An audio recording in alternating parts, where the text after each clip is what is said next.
राज्य सरकारच्या वतीने पणन विभागाच्या वतीने राष्ट्रीय बाजार समितीचं बिल या ठिकाणी आणण्यात आलं होतं। खरं म्हणतं तर महाराष्ट्रामध्ये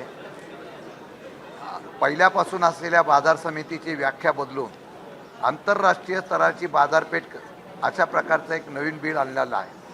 आमचं म्हणणं एवढंच होतं की महाराष्ट्रातल्या सर्व व्यापारी, शेतकरी, माथाडी ह्या सगळ्या लोकांचा या असलेल्या बिलाला विरोध होता।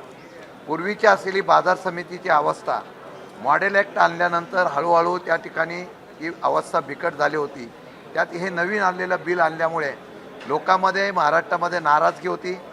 आज सरकारच्या वतीने हे बिल आणण्याचा प्रयत्न करत असताना आम्ही मुद्दे मांडले।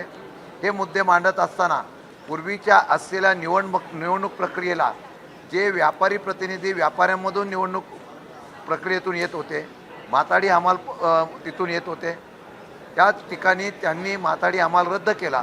पण निवडणूक प्रक्रियेच्या ऐवजी नॉमिनेट बॉडी करण्याच्या बाबतीमधला निर्णय घेतलेला होता।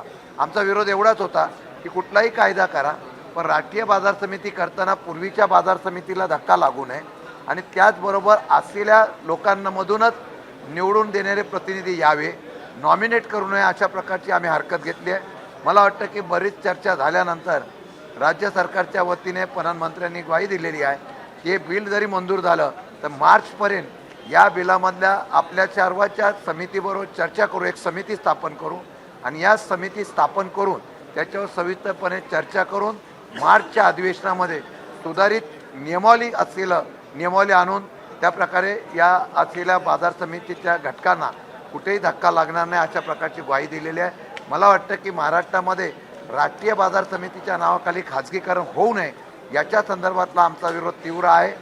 मार्चमध्ये सरकार काय करतं याच्याकडे बघून हे आंदोलन भविष्यकाळामध्ये आम्ही तीव्र करण्याची भूमिका निश्चितपणाने घेऊ।